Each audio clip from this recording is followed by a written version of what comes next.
Durante las décadas de 1940 y 1960, un grupo de figuras emergió como protagonistas de una de las etapas más violentas y legendarias de la historia del país, los bandoleros.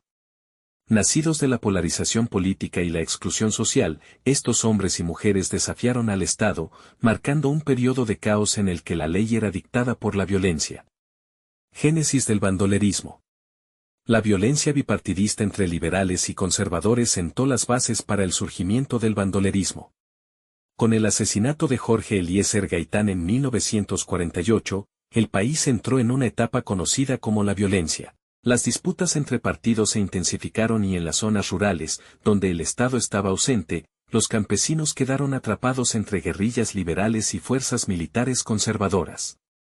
Los campesinos, despojados de sus tierras y perseguidos por sus ideales políticos, encontraron en el bandolerismo una forma de resistencia. Sin embargo, con el tiempo, muchos abandonaron las doctrinas y se convirtieron en forajidos que imponían su dominio por medio del terror, debido al caos que vivía el país. Muchos bandoleros comenzaron como víctimas de las persecuciones políticas y las masacres indiscriminadas que asolaron el campo. Pero el abandono estatal y la falta de justicia convirtieron a algunos en justicieros. Sin embargo, otros, llevados por el rencor, la desesperación o la codicia, cayeron en una espiral de anarquía, saqueos, secuestros y asesinatos. Las razones puntuales que generaron este caos se resumen en 1. Desigualdad social.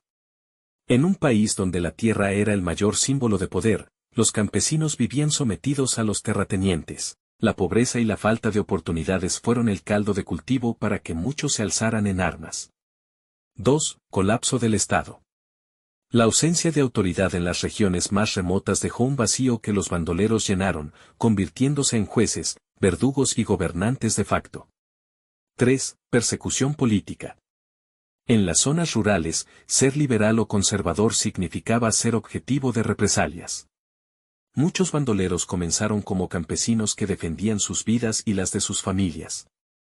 4. La guerra partidista. Los partidos liberal y conservador usaron a los bandoleros como herramientas en su lucha. Muchos de ellos actuaban bajo banderas políticas, pero otros operaban por su cuenta, atacando a enemigos de cualquier afiliación. Las montañas como refugio y trinchera. Las montañas colombianas se convirtieron en el escenario ideal para los bandoleros. Su geografía accidentada dificultaba el acceso del ejército, así como diseñar rutas de escape a otras zonas del país, permitían a estos grupos organizarse y operar con impunidad. Entre los nombres que resonaron en esta época está el de Efraín González, conocido como el Siete Colores, Jacinto Cruz Usma alias Sangre Negra, Teófilo Rojas Barón alias Chispas y José William Aranguren alias Desquite, bandoleros famosos por su brutalidad, sevicia y astucia, se convertían en leyendas de un tiempo donde la justicia era escasa y la violencia desenfrenada. Estos hombres, al igual que muchos otros, se convirtieron en leyendas vivientes. Los relatos de sus hazañas, reales o exagerados, se esparcieron como fuego en el campo. Robaban a terratenientes, emboscaban a patrullas militares y en algunos casos, ayudaban a comunidades necesitadas, ganándose tanto el odio como la admiración de las personas. Por ejemplo, el departamento del Tolima fue también testigo de enfrentamientos directos con el ejército, como la famosa toma de Villarrica, donde las fuerzas gubernamentales arrasaron esta comunidad bajo sospecha de ser un bastión del Partido Liberal. Asimismo, en el altiplano boyacense, los bandoleros liberales llevaron a cabo una de las acciones más brutales de la época, la masacre de la Flota Reina. En un acto de venganza contra comunidades conservadoras, interceptaron varios buses y asesinaron a los pasajeros, dejando un legado de terror que resonó en todo el país. En las selvas del Magdalena Medio, el bandolerismo se mezcló con las luchas por la tierra y el control de los recursos naturales. Aquí, los bandoleros no solo atacaban a los terratenientes, sino que también desafiaban a empresas extranjeras que explotaban las riquezas de la región. En las montañas que rodean Bogotá, el bandolerismo también encontró su espacio. Bandas organizadas asaltaban caravanas de comercio y aterrorizaban a los pobladores.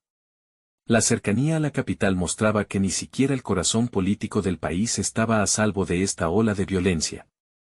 La ausencia de control estatal permitió que los bandoleros dictaran su ley en varios departamentos y zonas estratégicas del país donde eran conocidas por ser fértiles tierras, cobrando vidas y destrozando comunidades. Los bandoleros extendieron su sombra sobre toda Colombia, cada región, con sus particularidades, vivió esta época de manera distinta, pero todas compartieron el dolor, el miedo y las cicatrices de un conflicto que marcó para siempre el tejido social del país. A pesar de su brutalidad, los bandoleros dejaron lecciones sobre la desigualdad, el abandono estatal y los peligros de la polarización política. El papel del gobierno y la represión. El gobierno, encabezado en distintos momentos por presidentes como Laureano Gómez y Gustavo Rojas Pinilla, intentó combatir el bandolerismo mediante el despliegue de tropas y la creación de cuerpos armados especiales. Sin embargo, estas iniciativas frecuentemente fracasaron debido a la corrupción, la falta de organización y el miedo que los bandoleros inspiraban incluso en los militares. A medida que el conflicto escalaba, el Estado recurrió a métodos cada vez más violentos. La estrategia incluyó ejecuciones sumarias, quema de poblaciones sospechosas de apoyar a los bandoleros y el uso de informantes. Estas acciones a menudo intensificaban el resentimiento de las comunidades rurales, fortaleciendo la resistencia bandolera. El auge del bandolerismo.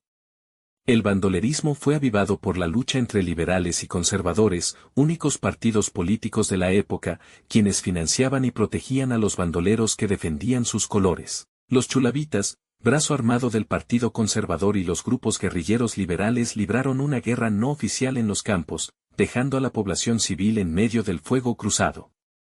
Las atrocidades cometidas por ambos bandos incluyeron métodos de tortura y asesinato diseñados para intimidar a las comunidades.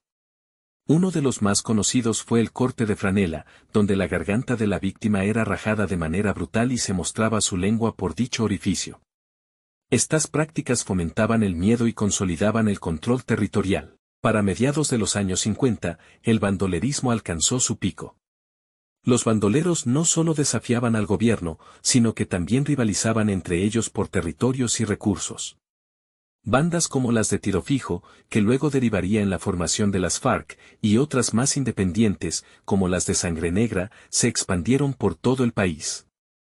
Estas bandas desarrollaron estrategias sofisticadas, como redes de espías en los pueblos y el uso de armas robadas al ejército. Sus acciones también tenían un carácter simbólico. Atacar puestos de policía o asesinar a funcionarios representaba un desafío directo al Estado. A continuación mencionan algunos hechos clave que marcaron el auge del bandolerismo. 1. La masacre de Villarrica. En Tolima, las fuerzas militares arrasaron este bastión liberal, dejando muerte y desolación.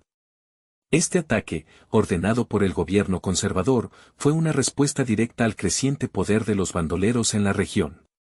2. El asalto a Armero. Liderados por Desquite, los bandoleros liberales saquearon la ciudad en represalia por la persecución conservadora, dejando a su paso una estela de destrucción. 3. El terror en los cañaduzales del valle. Sangre Negra, uno de los bandoleros más temidos, gobernó con violencia los caminos entre los ingenios azucareros, llevando a los hacendados a armarse o abandonar sus tierras. 4. La masacre de la Flota Reina. En Boyacá, un grupo de bandoleros liberales incendió buses y asesinó a sus pasajeros, dejando una marca indeleble en la memoria del país, por la crueldad de los hechos. Decadencia y declive. La larga sombra del Frente Nacional. Con la creación del Frente Nacional en 1958, un pacto de alternancia de gobernanza del país durante 16 años entre liberales y conservadores, el Estado enfocó sus esfuerzos en desarticular a los bandoleros. Las operaciones militares se intensificaron y las emboscadas del ejército empezaron a reducir el número de forajidos. Aunque este pacto no resolvió todos los problemas estructurales del país, permitió una mayor cooperación para enfrentar a los bandoleros. El gobierno implementó programas de amnistía para quienes abandonaran las armas y reforzó su presencia militar en las zonas más afectadas. Además, muchos bandoleros, agotados por la vida de fugitivos, fueron traicionados por sus propios aliados o asesinados en emboscadas, como el caso de Jacinto Cruz Usma, Sangre Negra, que fue entregado a las autoridades por su hermano Felipe Cruz, para cobrar la recompensa que el gobierno había puesto por su cabeza, la cual terminó con el deceso de Sangre Negra a los 31 años. a manos del policía William Moreno Ramos y un pequeño grupo de hombres que lo acompañaban. Para 1960, el bandolerismo como fenómeno había disminuido significativamente, aunque las semillas de la violencia rural persistirían en las guerrillas emergentes. Lecciones de un tiempo oscuro. Estos hechos es un recordatorio de un tiempo donde la justicia se escribía con sangre y la ley era dictada por quienes empuñaban las armas. Esta etapa de la historia no solo ilustra las complejidades de la violencia en Colombia, sino que también destaca cómo la ausencia de justicia social y un gobierno claramente miope e incompetente de las necesidades de campesino y personas en búsqueda de oportunidades puede dar lugar a figuras que oscilan entre lo anárquico y lo monstruoso. Un recordatorio de como ecos de un pasado que aún nos susurran. Los caminos de Colombia, alguna vez marcados por la sangre de los bandoleros, ahora cuentan historias que no deben olvidarse y nos recuerdan que la violencia, en su crudeza más visceral, siempre es un reflejo de un sistema gubernamental que ha fallado y resuenan aún hoy en las dinámicas sociales y políticas del país. Recuerda suscribirte, dar un me gusta si te han interesado los temas que son tratados, así como la campanita de notificaciones, para que no te pierdas ninguno de los temas que tenemos para ti.